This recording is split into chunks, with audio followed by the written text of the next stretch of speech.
Anak, di ako makapaniwalang may pinapatayo na tayong bahay. Nay, deserve natin to. Ang tagal niyo din to pinaghirapan. Ma'am, saan ko po ilalagay itong mga semento? Doon na lang sa gilid, kuya. Sige po, ma'am. Excited na ako matapos tong bahay natin, anak. Saan dito? Hoy, huwag ka pupunta dyan! Grabe nangyari sa Kawawa kanya. naman siya. Ba't ang daming tao? Engineer, anong meron? Ma'am, yung isa sa mga trabahador namin, nakuryente tapos natabunan ng semento. Ayun, namatay. Ha? Paano nangyari yun? May nag-utos ata sa kanya na ilagay yung semento sa gilid. Madami live wire dun eh. Ay. Ang problema, ma'am, kung tatanggalin pa namin yung katawan niya sa ilalim ng semento, baka hindi agad matapos tong bahay niyo. Hindi pwedeng hindi matapos agad tong bahay na to. Di bale, babayaran ko na lang yung pamilya nung namatay. Nay, sigurado ka ba? Sige po, ma'am. Sige na, ituloy niyo na yan. Congrats po, ma'am. Natapos din yung bahay niyo. Ang ganda, di ba? Wow, ang ganda. Maraming salamat, engineer. Una na po ako, ma'am. Anak, tara, pasok na tayo. Wow, ang ganda ng loob. Nay, hindi talaga ako mapakali na may bangkay dito sa ilalim ng bahay natin. Huwag kang okay, anak. Kasalanan niya naman kung bakit siya namatay eh. Ay, matutulog na lang ako sa bago kong bahay.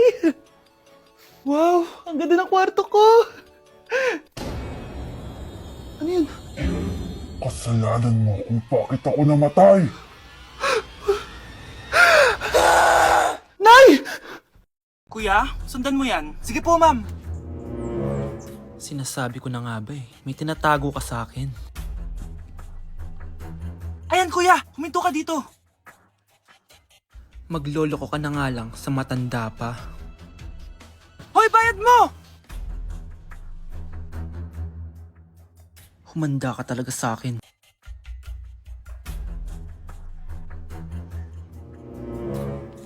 Ang sweet niyo naman, may paregalo ka pa ha? Ano yun? Scarlett? Anong ginagawa mo dito? Manloloko ka! Pinagpalit mo ko dito sa matandang pangit na to? May paregalo ka pa, ha? Sa akin nga, wala kang binibigyan na regalo eh. Scarlett, magpapaliwanag ako. Manahimik ka! At ikaw naman, matandang pangit, sayong-sayo na tong boyfriend ko! Magsama kayong dalawa! Aba, walang respeto tong girlfriend mo Ano pinagsasabi mo, Scarlett? Nanay ko to. Excuse mo lang yan! Mukha kang nagtatago ka kanina eh. Nagtatago ako kasi isusurprise namin yung tatay ko. Ganito babae ba yung gusto mo, anak? Yung walang modo? Nay, pagpasensyahan niyo na siya.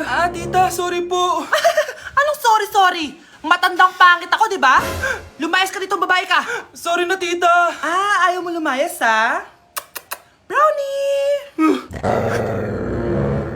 Good boy! Tumakbo ka na! Nay! Impostor? Bakit nandito ka, ha? Walang iya ka? Bakit mo ako ginagaya, ha? Baka nakakalimutan mo. Nanay mo ang sumira ng mukha ko. Ha? Wow! Hoy, Sofia! Tandaan mo! Katulong ka dito, di ba? Huwag kang paupa-upo lang dyan. Ma'am, kakatapos ko lang po maglinis. Nagpapahinga lang po ako. Talaga sumasagot ka pa sa amo mo, ha? Nay! Ang dumi pa dito, oh! Hindi niya ginagawa ng maayos yung trabaho niya. Walang iya ka? Madumi pa pala dito? At nakuha mo pang magpahinga dyan? Paano nangyari yun? Ma'am, nilinis ko na po yan. Maniwala po kayo. Eto. Yung mukha ko! Ang sakit! Ayan, pati mukha mo, dudumi na. Umalis ka na dito! Tatanggalin na natin ha. Buti na lang talaga mabilis kang gumaling. Ayan, kuhang-kuha yung mukha ng pinapagaya mo. Dok, kamukha ko nga siya. Pinag-ipunan ko talaga to. Nagtataka lang ako. Yung ibang tao, mga artista yung pinapagaya ang mukha.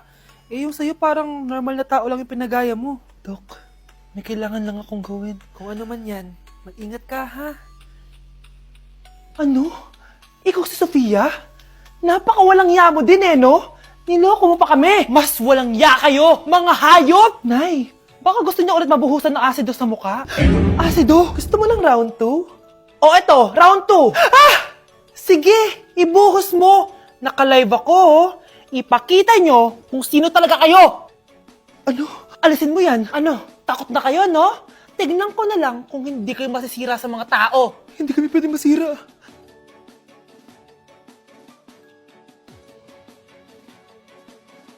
Anak, kunin mo yung cellphone sa kwarto. May tumatawag ata. Sige po, Nay. Sabi cellphone ni nanay. Anak, bilisan mo naman. Ay, salamat naman, nakatae din. Scarlett, ba't nandyan ka? Eh, di ba pinukuha ko sa phone ko? Pinagsasabi mo, Nay. Kanina pa ako dito sa loob. Nay, eto na po cellphone niyo. Sino yan, Nay? Bakit kamukha ko? Teka lang, bakit dalawa kayong Scarlett? Nananaginip pa ako? Nay, ako yung totoong Scarlett. Ha? Sinungaling! Ako to, Nay. Ang totoong Scarlett. Sandali nga! Hindi na ako tutuwa sa inyong dalawa, ha? Isa lang ang solusyon dito. Magtatanong ako at kung sino makasagot ng tama, siya ang totoong Scarlett. Unang tanong, saan ako may balat? Balat? Nay! Sa puwet! Nay! Sa kifi. Tama! Kifi. Ha? Totoo ba, Nay? O, diba? Alam ko. Susunod na tanong. Ano ang timbang ko? Mukha kang 100 kilos, Nay. 75 kilos? Tama! 75 kilos! Yes! Huling tanong. Ano ang birthday ko? Birthday? Mahina pa naman ako sa ganyan. April 14, 1977? April 15, 1977. Tama! Ikaw nga ang totoong Scarlett! At ikaw, dahil talo ka, lumayas ka na dito! Impostor! Ay! Sino ba kasing Scarlett na yun? Bakit kamukha ko siya? Anak, kilalang kilala mo talaga ako, no? Siyempre naman, Nay. Anak mo ko eh. Worth it lahat ng pagpaparetoke ko dahil sinira mo ang mukha ko noon. Ngayong napaniwala na kita, gaganti na ako sa'yo. Okay, class. Last 5 minutes. Hirap naman nito. Be, ano sa gusto number 10? Huwag ka mong sa akin, Samantha. Mapapagalitan tayo kay ma'am. Tamot mo naman. Ayaw mo akong pakopyahin, ha? Bilisan nyo, class. 1 minute na lang. Ma'am, nangongopya po si Scarlett sa akin, no? Ang pakasinungaling mo, Samantha. May nangongopya pala dito? Bagsak ka na sa akin, Scarlett. Apakasama talaga ng ugali mo, Samantha. Nay! O anak, anyari sa'yo? Binagsak ako ng teacher ko. Naniwala kasi siya kay Samantha na nangopya daw ako. Totoo ba yun, Scarlett? Hindi, Nay. Siya talaga yung nangopya sa akin. Walang hiya yan, ah. Humanda siya sa akin. Tara, anak. A few moments later. Ma'am, bakit niyo po kami pinatawag dito? Eh, kasi yung anak mo, sinungaling. Siya naman talaga yung nangopya kay Scarlett, eh. Hindi po totoo yan. Para malaman natin kung sino nagsasabi ng totoo sa inyong dalawa, mag-quiz na lang kayo ulit. Patay ako nito. Humanda ka ng mapahiya, Samantha. Okay, time's up. Pass your papers. Scarlett, naka-perfect ka. Yes! Talino talaga ng anak ko. Samantha, wala kang tamang sagot. Ikaw talaga ang totoong nangungopya. Nakakahiya ka, Samantha. Humanda ka sa akin sa bahay. Tara! Huwag po, Nay.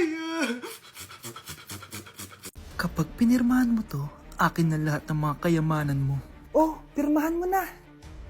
Tita, wala naman ako field trip ah. Hindi pa ba sinasabi ng teacher niyo na may field trip kayo? Anak, okay lang. Pipirmahan ko na to para makasali ka sa field trip niyo. Walang iya ka talaga, Rosa. Wala ka talagang titira sa akin, ha? Humanda ka talaga sa akin. Mabilis ka talagang utuin, Susan. Salamat, Mare. Ramon, napapirma ko na siya. Atin na ang bahay, pera at mga ari-arian niya. Magaling ka talaga, Rosa. Kaso kailangan na natin kumilos na mabilis. Kasi sabi ng doktor, nagre-recover na yung mata niya. Ano? Kaya bukas na bukas din, papalayasin na natin sila. Total, nakuha na natin ang gusto natin. Nay, bakit mo pinirmahan yun, ha? Maliban natin kung ano nilalaman ng papel na yun. Huwag kang mag-alala, anak. Malapit nang matapos ang maliligayang araw ng tatay mo at ng kabit niya. Tita, bakit may dala kang maleta? Aba, syempre. Lilipat na ako dito sa bago kong bahay. Ano? Tay, ano ibig sabihin nito, ha? Nakalagay dito sa papel na pinirmahan ng nanay mo na amin na tong bahay, mga sasakyan niya at ang mga pera niya. Napakahayop nyo! Bakit ang ingay? Ano nangyayari? Nay, kinuha na nila lahat sa atin! Ayan, magsama kayo mag-ina. Ngayong nasa amin na ang lahat, pwede na kayong lumayas. Ramon, magse-celebrate tayo, ha? Ang galing nyo din, no? Ha? Nakakakita ka? Bago kayo mag-celebrate, i-check nyo muna kung pirma ko ba talaga yung nakalagay dyan. Hindi pwede to! Tay! Attorney! Kita mo naman kung ano ginawa na tong dalawang to, di ba? At nandito na rin ang ebidensya na magpapatunay na naghaharutan sila sa loob ng bahay ko. Anong gagawin nyo sa amin, ha? Mahal, huwag mo naman gawin sa amin to, please, oh. Magbabago ako, please. Oh, sorry kung natatapakan kayo pagka-love team nyo, ha? Arestuhin nyo na yung mga yan. Mag-celebrate kayo sa kulungan. Kayong dalawa, sumama na kayo sa akin sa presinto.